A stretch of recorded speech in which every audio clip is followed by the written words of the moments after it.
Good evening जितने भी लोग इस क्लास से जुड़े हैं सभी लोगों का बहुत बहुत स्वागत है। मित्रों देखिए, आज की क्लास हमारी जो है इसमें जो है गुफाओं से संबंधित और मंदिर की कलाओं से संबंधित या स्थापत्य से जितने भी संबंधित क्वेश्चन हैं आपके, इसमें जो हमने उससे संबंधित जो है 35 महत्वपूर्ण क्वेश्चनों को हमने लिया हुआ है।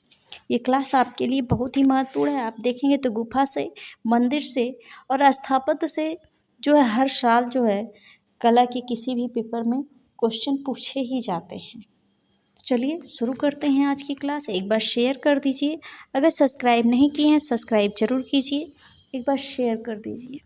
चलिए सभी लोग जवाब दीजिएगा, चलिए देखिएगा, हमारा यहाँ पर पहला प्रश्न है आज का हमारा यहाँ पर पहला प्रश्न है, अशोककालीन स्तंभों की ऊंचाई औसतन कितनी है?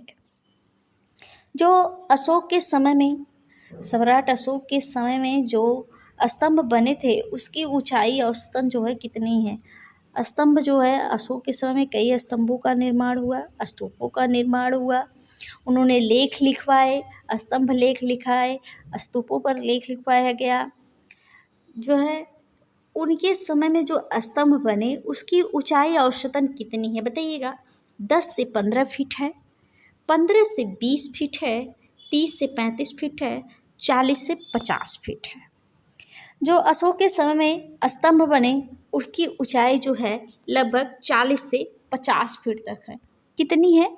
40 से 50 फीट है। सभी लोग जवाब दीजिए। चलिए अगला प्रश्न देखते हैं। यहाँ पर देखिए, हमारा अगला प्रश्न है, कनिष्क द्वारा निर्मित पेशावर स्तूप की ऊंचाई क्या है? जो कनिष्क के समय में निर्माण हुआ, आप देखेंगे कनिष्क के समय में जो है निर्माण हुआ पेशावर स्तूप का, उसकी ऊंचाई क्या है? 400 फीट है, 200 फीट है, 600 फीट है, 100 फीट है। बताइए कनिष्क द्वारा निर्मित जो है पेशावर स्तूप की ऊंचाई कितनी है, यह पूछा जा रहा है। आप देखेंगे कनिष्क यानी कुषाण काल से संबंधित है आपके, और कनिष्क द्वारा जो निर्मित है पेशावर स्तूप की ऊंचाई वह कितनी है? 400 फीट है। वह जो है आपकी 400 फीट। ऑप्शन नंबर आपका पहला सही हो जाएगा। चलिए हम अगले प्रश्न पर चलते हैं। सभी लोग जवाब दीजिएगा। चलिए देखिएगा, हमारा अगला प्रश्न है और सभी लोग जवाब दीजिए। देखिए, मथुरा शिल्पों को किससे बनाया गया? जो मथुरा की मूर्तिकला का निर्माण हुआ यानी मथुरा के शिल्पों को किस माध्यम में बनाया गया, यह पूछा जा रहा है। आप देखेंगे जो है संगमरमर में, लाल पत्थर में, रेतीले पत्थर में, इनमें से कोई नहीं। आप देखेंगे मथुरा के जो शिल्प बनाए गए यानी मूर्तियों का जो निर्माण हुआ, मथुरा के मूर्तियों का जो निर्माण हुआ वह किस पत्थर में हुआ? सभी लोग जवाब दीजिएगा, वह किस पत्थर में हुआ? यह प्रश्न है आपके सामने, बताइएगा वह किस पत्थर में हुआ भाई? रेतीले पत्थर में हुआ।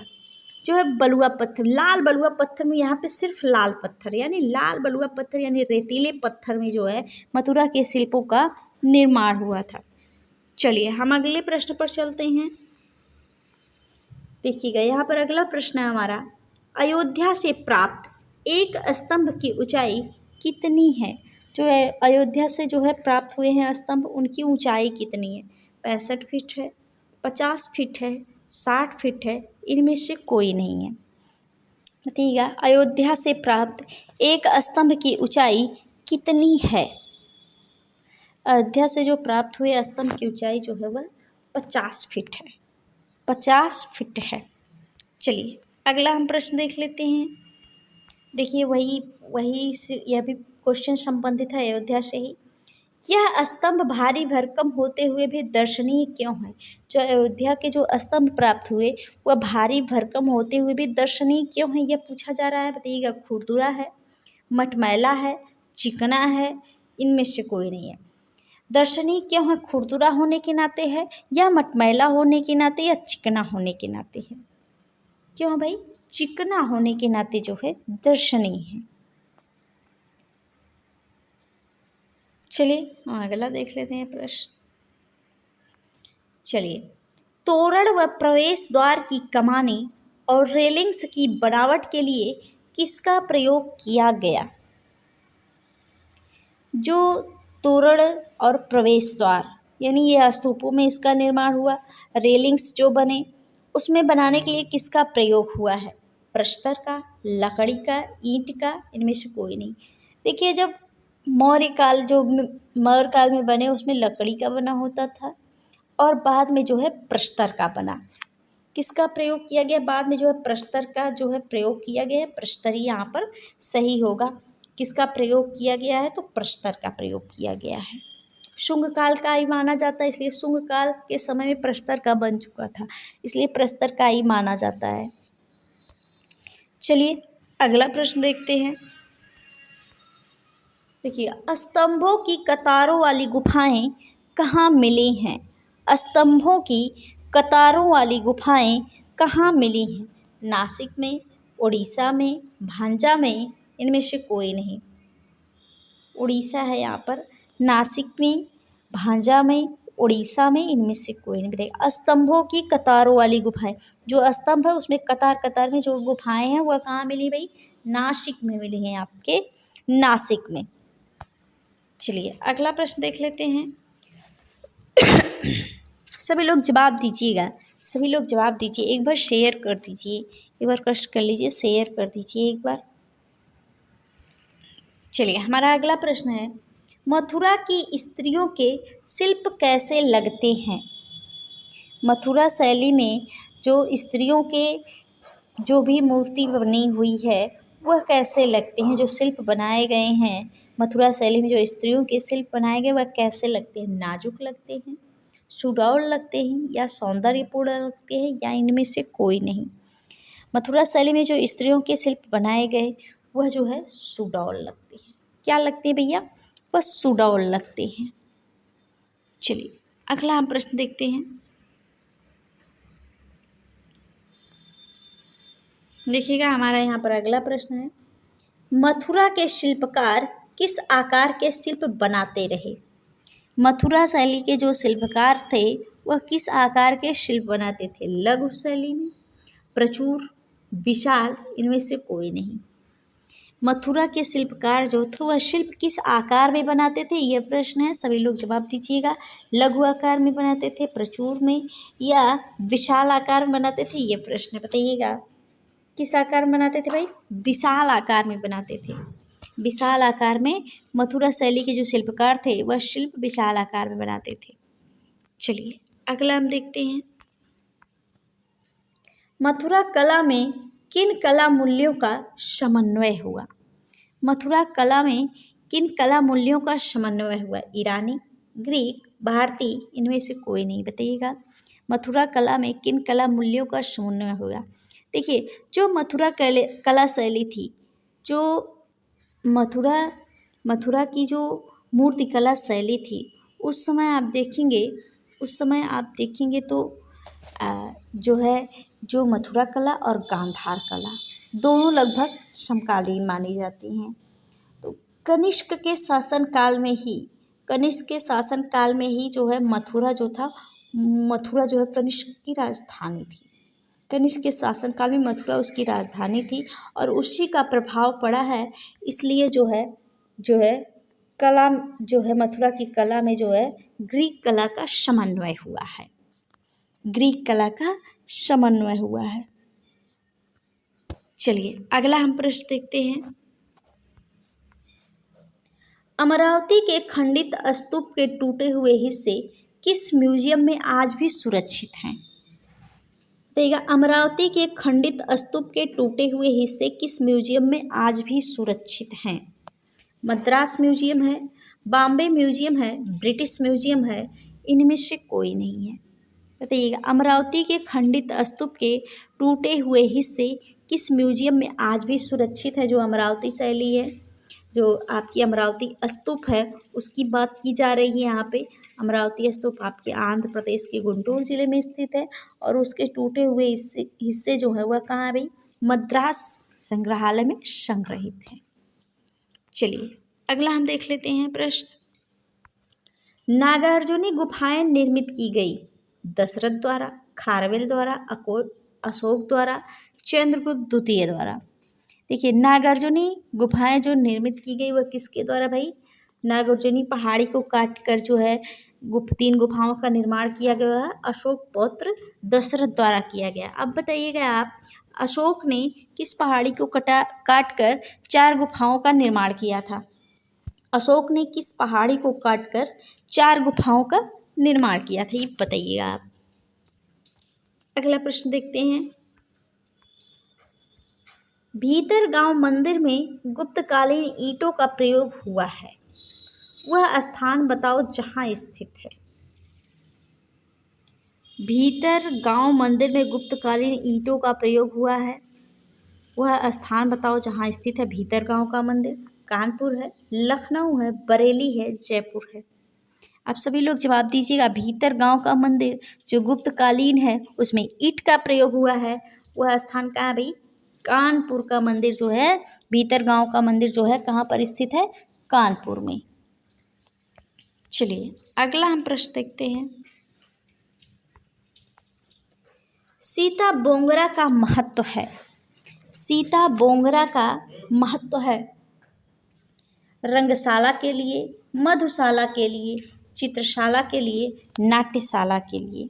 सीता बोंगरा का महत्व जो है वह किस लिए है, बताइएगा सभी लोग, बताइएगा सभी लोग। सीता बोंगरा कहाँ पर है स्थित है, ये बताइएगा। सीता बोंगरा का जो महत्व है वह किसके लिए है भाई, नाट्यशाला के लिए है। सीता बोंगरा एक, सीता लांगड़ा सीता बोंगरा एक जो है आपके जो है गुफा रही है जो जोगीमारा गुफा के बगल में है, और जो है वह एक नाट्यशाला है जहाँ नाट्य अंकन किया जाता था, नाट्य मंचन होता था। और आप बताइएगा ये गुफा कहाँ है, जोगीमारा गुफा कहाँ स्थित है, यह प्रश्न आपका है। चलिए अगला प्रश्न देखते हैं। बाघ गुफा में रंग महल किस नंबर की गुफा में है? चौथी गुफा में, तीसरी गुफा में, 5वीं गुफा में, पहली गुफा में।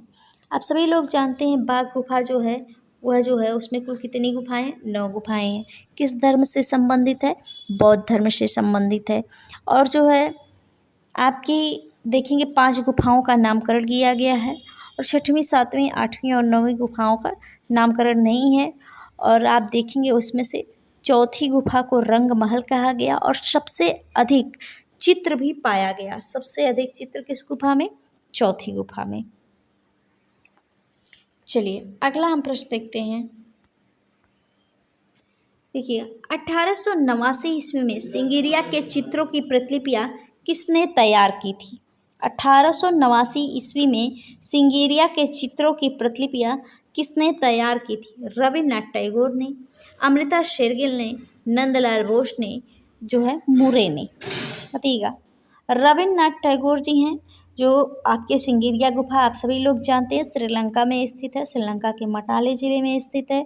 और जो है आप देखेंगे तो 1889 में इसकी प्रतिलिपियां तैयार की गई, और किसने तैयार की भाई, मुरे साहब ने। ये मुरे साहब ने जो है तैयार की थी सिंगेरिया गुफा की प्रतिलिपियां। चलिए अगला प्रश्न देख लेते हैं। चालुक्य राजा मंगलेश्वर का शिलालेख प्राप्त हुआ, वह किस सन का माना जाता है? जो चालुक्य शासक थे जो है मंगलेश्वर का नाम है भाई, वह देखिए किस सन में माना जाता है वह शिलालेख? यह प्रश्न 570 है, 578 है, 568 है और 580 है। बताइएगा। चालुक्य राजा मंगलेश या मंगलेश्वर कहा जाता, शिलालेख प्राप्त हुआ हुआ किस सन का माना जाता है भाई?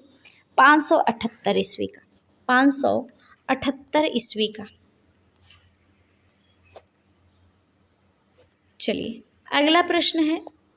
बादामी गुफा की खोज का श्रेय किसे प्राप्त है? बादामी गुफा की खोज का श्रेय किसे प्राप्त है? यहाँ पे डेंजरफील्ड होना चाहिए, डेंजरफील्ड लिखा है। डेंजरफील्ड को अलेक्जेंडर को, स्टेला क्रैमरिस को, इनमें से कोई नहीं। बताइएगा बादामी गुफा के चित्रों की खोज जो है किसने की थी? बादामी गुफा की खोज किसने की थी? यहाँ पे हैं आपके स्टेला क्रैमरिस जी। स्टेला क्रैमरिस जी एक अमेरिकी महिला इतिहासकार हैं जिन्होंने बादामी गुफा की खोज कब की थी?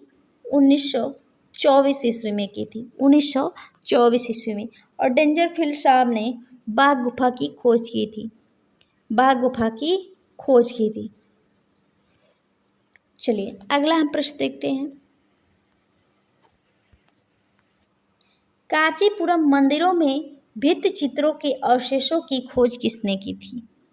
बताइएगा कांचीपुरम के जो मंदिर हैं उसमें भित्ति चित्र जो बने हैं उसके अवशेषों की खोज किसने की थी? प्रोफेसर दुर्बिल हैं, यहाँ पे दरबिल लिखा है भाई, दुर्बिल हैं, पर्सी ब्राउन साहब हैं, लामा तारानाथ हैं, डॉक्टर सत्यप्रकाश हैं। बताइएगा जो है कांचीपुरम मंदिर में जो भित्ति चित्र के अवशेष बने हैं उसकी खोज किसने की थी? उसकी खोज की थी किसने? प्रोफेसर दुर्बिल साहब ने, दुर्बिल साहब ने जो है खोज की थी। चलिए अगला हम प्रश्न देखते हैं। जिला तंजौर के अंतर्गत पट्टुकोटा में गुफा स्थित है। सिंगिरिया है, सित्तनवासल है, अजंता है, एलोरा है। बताइएगा जिला तंजौर के अंतर्गत पट्टुकोटा में, पट्टुकोट्टाई है, यहाँ पे कोट्टा ही लिखा है, गुफा स्थित है। कौन सी गुफा स्थित है भाई? सित्तनवासल गुफा स्थित है, आपकी सित्तनवासल गुफा स्थित है। यहाँ पर देखिए हमारा अगला प्रश्न है, एलोरा अजंता गुफा से कितनी दूर स्थित है? जो एलोरा गुफा है वह अजंता गुफा से कितनी दूरी पर स्थित है? 142 किलोमीटर, 135 किलोमीटर, 300 किलोमीटर, 325 किलोमीटर। बताइएगा एलोरा गुफा जो है वह अजंता गुफा से कितनी दूरी पर स्थित है? तो 135 किलोमीटर की दूरी पर स्थित है। चलिए अगला हम प्रश्न देखते हैं। देखिएगा यहाँ पर कैलाश मंदिर का निर्माण किसने करवाया था? कैलाश मंदिर का निर्माण किसने करवाया था? अशोक ने, विक्रमादित्य ने, पृथ्वीराज चौहान ने, राष्ट्रकूट राजा कृष्ण ने। जो कैलाश मंदिर है उसका निर्माण किसने करवाया था? राष्ट्रकूट राजा कृष्ण प्रथम ने। चलिए अगला हम प्रश्न देखते हैं। कैलाश मंदिर के शिखर की ऊंचाई कितनी है? 97 किलोमीटर मीटर होना चाहिए, और 92 है, 90 है और 95 है। बताइएगा कैलाश मंदिर के शिखर की ऊंचाई कितनी है? वह जो है 95 है आपके। चलिए अगला हम देखते हैं। मुंबई के गेटवे ऑफ इंडिया के एलिफेंटा की दूरी कितनी है? मुंबई के गेटवे ऑफ इंडिया से बना लीजिए यहाँ पर, से एलिफेंटा की कितनी दूरी, एलिफेंटा गुफा की कितनी दूरी है ये पूछा जा रहा है। 15 किलोमीटर है, 12 किलोमीटर है, 14 किलोमीटर है, 10 किलोमीटर। बताइएगा मुंबई से जो है, मुंबई के गेटवे ऑफ इंडिया से एलिफेंटा गुफा की दूरी कितनी है यह प्रश्न है। 15 किलोमीटर है, 12 किलोमीटर है, 14 किलोमीटर है, 10 किलोमीटर। आपकी कितनी दूरी है भाई? 10 किलोमीटर दूरी है। चलिए अगला हम देख लेते हैं प्रश्न।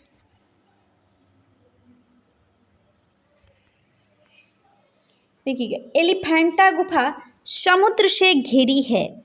जो एलिफेंटा गुफा है आप सभी लोग जानते हैं मुंबई में स्थित है आपके, जो है आप देखेंगे तो वह समुद्र से घिरी हुई गुफा है और शैव धर्म से संबंधित यानी शिव से यहाँ पर सिर्फ मूर्तियों का ही निर्माण हुआ है, सिर्फ मूर्तियाँ पाई गई। यहाँ पर कोई जो है चित्रकला संबंधी, भित्ति चित्रकला संबंधी कोई भी जो है प्रमाण नहीं प्राप्त होता है। यहाँ पे जो समुद्र से घिरी वह तीनों ओर से घिरी है कि चारों ओर से घिरी या दोनों ओर से घिरी है, इनमें से कोई नहीं। बताइए एलिफेंटा गुफा जो समुद्र से घिरी है वह चारों ओर से घिरी है। कैसे घिरी भैया? चारों ओर से घिरी हुई है। चलिए अगला हम प्रश्न देखते हैं।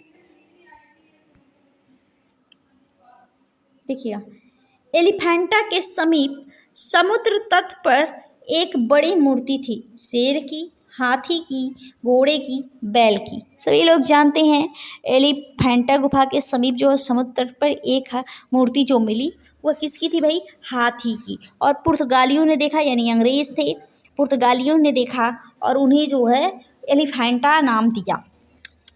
भारतीय कोई देखते भाई हाथी हाथी चिल्लाते, उन्होंने एलिफेंटा एलिफेंटा चिल्लाया। चलिए अगला प्रश्न देखते हैं।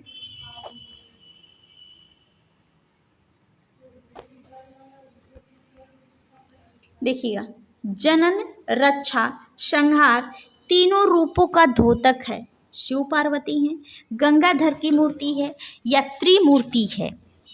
त्रिमूर्ति है, इनमें से कोई नहीं। जनन का भी है, रक्षा का भी है, संहार का भी है, तीनों का द्योतक जो है वह त्रिमूर्ति है। चलिए अगला हम प्रश्न देखते हैं। खजुराहो का मंदिर किस जिला में स्थित है? रायपुर में, ग्वालियर में, भोपाल में, छतरपुर में? खजुराहो का जो मंदिर है वह जो है किस जिला में स्थित है भाई? मध्य प्रदेश के छतरपुर जिले में स्थित है। चलिए अगला हम प्रश्न देखते हैं। खजुराहो में कुल कितने मंदिर हैं? खजुराहो में कुल कितने मंदिर हैं? 30 हैं, 35 हैं, 40 हैं, 29 हैं? देखिएगा यहाँ पर जो है कुल बचे हुए कितने भाई? 25 बचे हुए हैं इस समय, जो है 25 बचे। यहाँ पर एक भी ऑप्शन नहीं है, 25 लेकिन बचे हुए हैं। चलिए अगला हम देखते हैं। लाल गुआ मंदिर किसको समर्पित है? लाल गुआ मंदिर किसको समर्पित है? देखिए यह मंदिर भी जो है वह जो है खजुराहो शैली का मंदिर है और खजुराहो शैली में पश्चिमी समूह का मंदिर है लाल गुआ मंदिर। लाल गुआ मंदिर को जो है 3 भागों में बांटा गया है। जो खजुराहो समूह के मंदिर हैं उनको 3 भागों में बांटा गया, पश्चिमी समूह, पूर्वी समूह और दक्षिणी समूह। जिसमें से लाल गुआ मंदिर जो है पश्चिमी समूह का मंदिर है। और ये बताइएगा यह किसका है? विष्णु, शिव और ब्रह्मा और दुर्गा। देखिएगा लाल गुआ मंदिर किसको समर्पित भाई? शिव को समर्पित है। लेकिन आप देखिए लाल गुआ मंदिर जो है ना, ये जो है आप देखेंगे जो 64 योगिनी मंदिर है खजुराहो में, जो 64 योगिनी मंदिर है उससे जो है 64 मीटर की दूरी पर यह लाल गुआ मंदिर जो है स्थित है। लाल गुआ मंदिर जो है स्थित है और लाल गुआ सागर के किनारे स्थित होने के कारण इसका नाम लाल गुआ पड़ा है। और शिव को यह मंदिर समर्पित है, लेकिन इसके अंदर कोई भी प्रतिमा प्राप्त नहीं होती है। बाहर एक नंदी की मूर्ति है, उसी को देखकर ये माना जाता है कि यह मंदिर शिव को समर्पित है। चलिए अगला हम प्रश्न देखते हैं। तंजौर के मंदिरों में प्रसिद्ध मंदिर कौन था? बृहदेश्वर मंदिर, दुर्गा मंदिर, कंदरिया महादेव मंदिर, पार्श्वनाथ मंदिर? बताइएगा तंजौर के मंदिरों में कौन प्रसिद्ध मंदिर है? सबसे बृहदेश्वर मंदिर सबसे प्रसिद्ध मंदिर है। चलिए अगला हम देख लेते हैं प्रश्न। देखिएगा यहाँ पर बृहदेश्वर मंदिर की पहली मंजिल की दीवार पर शंकर की कितनी मुद्राओं का प्रदर्शन हुआ है? 110, 108, 188, 105? जो है बृहदेश्वर मंदिर की पहली मंजिल की दीवार पर जो है शंकर की यानी शिव की कितनी मुद्राओं का प्रदर्शन हुआ है? 108 मुद्राओं का। चलिए अगला हम देख लेते हैं प्रश्न। शैली को रीति कहा जाता है। रीति शब्द किस भाषा का है? मलयालम, उर्दू, हिंदी, संस्कृत? किस भाषा का भाई? संस्कृत का है। चलिए अगला प्रश्न देखते हैं। अजंता शैली को किस विद्वान ने बौद्ध कला के नाम से पुकारा? राय कृष्णदास, जयशंकर प्रसाद, पर्सी ब्राउन, मैथिली शरण गुप्त? अजंता शैली को किस विद्वान ने बौद्ध कला के नाम से पुकारा हुआ है भाई? पर्सी ब्राउन साहब हैं। चलिए अगला प्रश्न देखते हैं। अजंता गुफा में अधिकतर नारी अर्धनग्न रूप में चित्रित है। इन चित्रों के दर्शन होते हैं अश्लीलता के, निष्ठुरता के, शालीनता के, व्याकुलता के। जो है अजंता गुफा जो है उसमें अधिकतर नारियों का जो चित्रण है वह अर्धनग्न रूप में हुआ है और उसमें चित्रों में जो दर्शन होते हैं वह शालीनता के दर्शन होते हैं। चलिए अगला प्रश्न देखते हैं और आज का यह आखिरी प्रश्न है। जातक कथाओं की भाषा क्या थी? हिंदी, पाली, संस्कृत, उर्दू। जातक कथा बौद्ध धर्म से संबंधित है। आपकी बौद्ध धर्म के गौतम बुद्ध के पहले की जो कहानियां हैं, पूर्व की कहानियां को जातक कथा कहते हैं। वह उसकी भाषा जो थी वह पाली भाषा थी। चलिए, ये आपका जो है आखिरी क्वेश्चन रहा। आप सभी लोग कमेंट करके बताइएगा आपको यह क्वेश्चन कैसे लगी, आपको यह क्लास कैसी लगी। तब तक के लिए सभी लोगों को धन्यवाद। Good night.